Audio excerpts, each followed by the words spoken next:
तो आज की वीडियो में हम आपको बताने वाले हैं top 10 highest paying jobs in New Zealand. तो ये जो जॉब्स हैं इनका पीआर से कुछ भी लेना देना नहीं है कि कौन सी जॉब करने से आपको जल्दी पीआर मिलेगी या फिर कौन सी जॉब करने से आपको पीआर लेने में टाइम लगेगा। तो ये सारी जॉब्स के बारे में हम इसलिए बता रहे हैं क्योंकि अगर आप फ्यूचर में प्लान कर रहे हैं न्यूजीलैंड में आने का और आप पैसे कमाना चाहते हैं, ज़्यादा पैसे कमाना चाहते हैं, तो आप इनमें से कोई भी प्रोफेशन चूज़ कर सकते हैं और आप पैसे कमा सकते हैं। तो हम आपको बताएंगे कि किस प्रोफेशन में आपको कितना पैकेज मिल सकता है मिनिमम से लेकर मैक्सिमम तक, और साथ ही में हम आपको बताएंगे इन जॉब्स की कितनी डिमांड है और मिलने के कितने चांसेस हैं।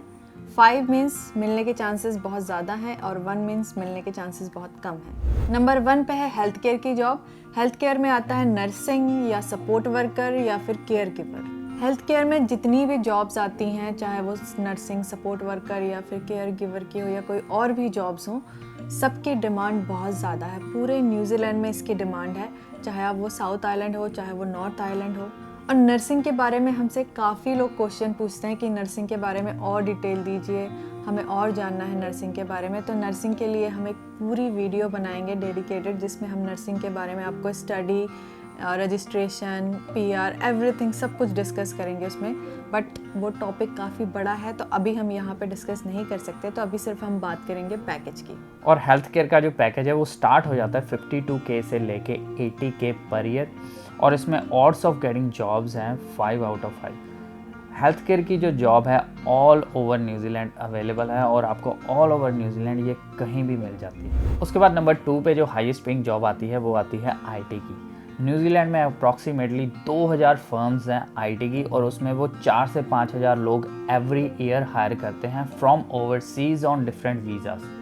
तो इसके लिए आईटी के जो वर्कर्स हैं उनकी हमेशा शॉर्टेज रहती है न्यूजीलैंड में, और इनका जो पैकेज है इनका पैकेज भी बहुत होता है। तो अगर आप आईटी की जॉब करते हैं और अगर आप आईटी वाले हैं और आप न्यूजीलैंड डायरेक्ट आना चाहते हैं तो उसके लिए एक टैलेंट वीज़ा होता है जिससे आप न्यूजीलैंड में डायरेक्ट आ सकते हो जॉब लेके। बट अनफॉर्चुनेटली वो वीज़ा अभी क्लोज़ किया हुआ है टेम्पररी, और वो वीज़ा जब भी ओपन होगा हम उसके ऊपर वीडियो बनाने की कोशिश करेंगे एज सुन एज पॉसिबल। और अगर बात करें हम आईटी के पैकेज की, तो इसकी स्टार्टिंग हो जाती है 50K से और जाती है 200K तक पर ईयर। और इसकी जो डिमांड है वो ज़्यादातर बड़ी सिटीज़ में है, जैसे कि ऑकलैंड हो गया, वेलिंगटन हो गया या फिर क्राइस्टचर्च हो गया। ऐसे सिटीज़ में इन जॉब्स की डिमांड ज़्यादा होती है। और अगर बात करें हम चांसेस ऑफ गेटिंग जॉब की, तो यह है 2.5 आउट ऑफ 5। उसके बाद हमारा जो तीसरे नंबर पे है वो आता है टीचर और चाइल्ड केयर जॉब। न्यूजीलैंड में चाहे वो नॉर्थ आइलैंड हो चाहे वो साउथ आइलैंड हो, टीचर्स की हर जगह डिमांड है। चाहे वो चाइल्ड केयर टीचर हो या फिर वो एलिमेंट्री टीचर हो, तो टीचर की बहुत ज़्यादा डिमांड है। और अगर हम बात करें पैकेज की, तो टीचर्स को पैकेज भी काफ़ी अच्छा मिल जाता है, बट उसके लिए आपको रजिस्टर्ड होना ज़रूरी होता है। ड्यूरिंग स्टडी भी आप अपनी जॉब स्टार्ट कर देते हो, बट उस टाइम आपको बेसिक मिलेगा। बट आप एक बार जब रजिस्टर्ड हो जाते हैं उसके बाद आपको काफ़ी अच्छा पैकेज मिल जाता है। और टीचिंग से रिलेटेड भी हमें काफ़ी सारे क्वेश्चन आते हैं, लोग इंस्टाग्राम पे डीएम भी करते हैं कि हमें और बताइए टीचिंग से रिलेटेड जॉब के बारे में, क्या चांसेस हैं या कैसे हम आ सकते हैं। तो उसके लिए भी हम एक फुल वीडियो बनाएंगे, डेडिकेटेड वीडियो, जिसमें हम आपको सारी इन्फॉर्मेशन देंगे और हम कोशिश करेंगे कि हम जल्दी से जल्दी वो वीडियो बनाएं। और अगर बात करें टीचिंग के पैकेज की, तो इसका पैकेज स्टार्ट हो जाता है 50K से लेके 87K तक पर ईयर, और ऑड्स ऑफ गेटिंग जॉब्स हैं 4.5 आउट ऑफ 5। तो इसमें टीचिंग में अगर आप आते हो तो आपको जॉब्स मिलने के चांसेस बहुत ज़्यादा हैं। और चौथे नंबर पे जो हाईएस्ट पेइंग जॉब आती है वो आती है कंस्ट्रक्शन की। कंस्ट्रक्शन की जो डिमांड है वो ऑल ओवर न्यूजीलैंड बहुत है। वो इसलिए क्योंकि पूरे न्यूजीलैंड में हर सिटी में घर और बिल्डिंग्स बनती रहती हैं, तो इसके लिए कंस्ट्रक्शन की डिमांड बहुत है। और कंस्ट्रक्शन का कोर्स जैसे एक ग्रेजुएट कोर्स होता है और एक 1 ईयर डिप्लोमा होता है, but that's another topic, we will make full video on that also. तो अभी फ़िलहाल हम बात करते हैं कंस्ट्रक्शन के पैकेज की और ऑड्स ऑफ गेटिंग जॉब्स। और अगर हम बात करें इसके पैकेज की, तो इसका पैकेज स्टार्ट होता है 40K से और जाता है 135K तक। इसकी जो डिमांड है वो पूरे न्यूजीलैंड में है। ज़्यादातर अगर हम बात करें तो साउथ आइलैंड में इसकी डिमांड ज़्यादा है, क्योंकि यहाँ पे कंस्ट्रक्शन वर्क काफ़ी सारे चल रहे हैं। और अगर बात करें आपको जॉब मिलने के चांसेस की, तो वो 4 आउट ऑफ 5 है।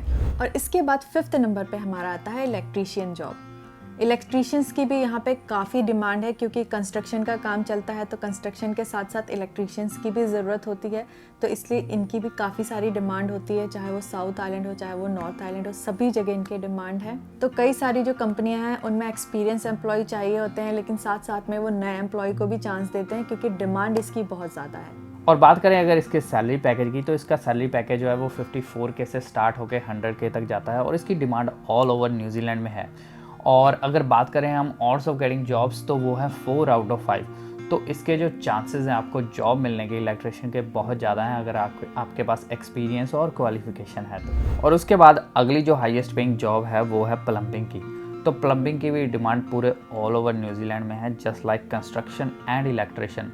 जब कोविड आया था तो न्यूजीलैंड गवर्नमेंट ने काफ़ी सारे इलेक्ट्रिशियन, प्लम्बिंग और कंस्ट्रक्शन के कोर्स जो थे वो फ्री अनाउंस कर दिए थे न्यूजीलैंड रेजिडेंट और न्यूजीलैंड सिटीजन्स के लिए, बिकॉज इसकी बहुत ज़्यादा शॉर्टेज चल रही थी उस वक्त। और अगर हम बात करें इसके सैलरी पैकेज की, तो इसका जो सैलरी पैकेज है वो स्टार्ट होता है 56K से और जाता है 100K पर ईयर। और इसके बाद अगर हम बात करें चांसेस ऑफ गेटिंग जॉब की, तो वो है 3.5 आउट ऑफ 5। इसका मतलब ये है कि आपको थोड़ी सी प्रॉब्लम हो सकती है जॉब ढूंढने में, लेकिन अगर आप कोशिश करोगे तो आपको जॉब मिल ही जाएगी। और इसके बाद 7th नंबर पे हमारा आता है कारपेंटर का जॉब। तो जैसा कि हमने बताया कि कंस्ट्रक्शन की काफ़ी डिमांड है, तो जहाँ पे कंस्ट्रक्शन की डिमांड होगी वहाँ पे कारपेंटर चाहिए होंगे। और अगर आप कारपेंटर का कोर्स करना चाहते हैं तो वो अंडर कंस्ट्रक्शन के ही आता है और इसकी काफ़ी ज़्यादा डिमांड है हर जगह। और अगर बात करें कारपेंटर के सैलरी पैकेज की, तो इसका पैकेज स्टार्ट हो जाता है 52K से लेके और जाता है 100K तक पर ईयर। और उसके बाद अगर हम बात करें ऑड्स ऑफ गेटिंग जॉब, तो वो है 3 आउट ऑफ 5। तो अगर आप कारपेंटर की जॉब चाहते हो तो आपको थोड़ी सी मुश्किल हो सकती है जॉब मिलने की कारपेंटर की, बिकॉज कारपेंटर की जो जॉब होती है उसके लिए थोड़ा बहुत एक्सपीरियंस चाहिए होता है। तो अगर आपको थोड़ा बहुत एक्सपीरियंस इंडिया से होगा then you might have a good chances of getting job. इसके बाद जो 8th नंबर पे हाईएस्ट पेइंग जॉब आती है वो आती है अकाउंटिंग की। अकाउंटिंग की जो जॉब है वो उनके लिए है जो बिज़नेस या कॉमर्स बैकग्राउंड से आते हैं। तो अकाउंटिंग की जो जॉब है वो बहुत ही ज़्यादा अवेलेबल नहीं है न्यूजीलैंड में, बिकॉज इसकी डिमांड थोड़ी सी कम है बाकी जॉब से। वेरास अगर आप न्यूजीलैंड में अकाउंटिंग करके और अपना खुद का बिजनेस स्टार्ट करते हो, अगर आप चार्टर्ड अकाउंटेंट बन जाते हो न्यूजीलैंड में, तो आप अप्रॉक्सीमेटली 200,000 से लेकर $300,000 तक पर ईयर कमा सकते हो अपने बिजनेस में एज अ चार्टर्ड अकाउंटेंट। और अगर हम बात करें चार्टर्ड अकाउंटेंट बनने की, तो न्यूजीलैंड में थोड़ा सा आसान है चार्टर्ड अकाउंटेंट बनना as compare to India, because India में चार्टर्ड अकाउंटेंट बनना बहुत ही ज़्यादा मुश्किल है। और अगर आप एज अ अकाउंटेंट किसी फर्म में जॉब करते हैं तो आपका पैकेज होगा 45 से लेके 80K तक पर ईयर। और अगर हम बात करें इसके चांसेस ऑफ गेटिंग जॉब के, तो वो है 2 आउट ऑफ 5। 2 आउट ऑफ 5 इसीलिए हैं क्योंकि मोस्टली जो भी फर्म है वहाँ पे एक्सपीरियंस एम्प्लॉय ही चाहिए होते हैं, इसलिए थोड़ा सा जॉब मिलना मुश्किल हो जाता है। इसके बाद 9th नंबर पे जो हाईएस्ट पेइंग जॉब है वो है फार्मासिस्ट की जॉब। तो फार्मासिस्ट की भी यहाँ पे काफ़ी डिमांड बढ़ती जा रही है, क्योंकि यहाँ पे काफ़ी सारे नए नए फार्मेसी स्टोर खुल रहे हैं, जैसे कि बार्गेन केमिस्ट हो गया, केमिस्ट वेयर हाउस, जहाँ पे हमेशा डिमांड बनी रहती है फार्मासिस्ट की। और अगर आप इंडिया में फार्मासिस्ट है और आप सोच रहे हैं कि आप फार्मेसी के कोर्स में आ जाए यहाँ पे, तो आप डायरेक्ट फार्मासिस्ट के कोर्स में नहीं आ सकते। आपको पहले फार्मेसी टेक्नीशियन का कोर्स लेना पड़ेगा, जिसमें कि क्या होता है, आप यहाँ पे जो फार्मासिस्ट है उनके साथ काम कर सकते हो, लाइक आप कह सकते हैं उनके असिस्टेंट काम करते हो। देन उसके बाद आपको फार्मासिस्ट का कोर्स करना पड़ता है, जिसमें कि आपको रजिस्ट्रेशन मिल जाता है, फिर उसके बाद आप एज अ फार्मासिस्ट काम कर सकते हैं। और बात करें अगर फार्मासिस्ट के सैलरी पैकेज की, तो इसका सैलरी पैकेज जो है वो 45K से स्टार्ट हो जाता है and goes up to 86K। और इसकी जो डिमांड है ऑल ओवर न्यूजीलैंड में है और चांसेस ऑफ गेटिंग जॉब जो है वो 4 आउट ऑफ 5 हैं। आपको स्टार्टिंग में एज अ फार्मासिस्ट टेक्नीशियन की जॉब ढूंढनी थोड़ी सी मुश्किल हो सकती है, but you will get a job. उसके बाद जो 10th नंबर पे हाईएस्ट पेइंग जॉब आती है वो आती है ट्रकिंग की। ट्रकिंग में भी बहुत ज़्यादा पैसा लोग कमाते हैं। कुछ लोग ट्रकिंग को ये समझते हैं ये बिल्कुल बेकार जॉब है, ये 3rd क्लास जॉब है, लो क्लास जॉब है, बट ऐसा बिल्कुल भी नहीं है। Countries like Canada, Australia, New Zealand, America, यहाँ पे ट्रकिंग में बहुत ही ज़्यादा पैसा है और काफ़ी लोग तो ट्रकिंग का बिजनेस करके $multi-million कमा रहे हैं। तो trucking is not a bad profession at all.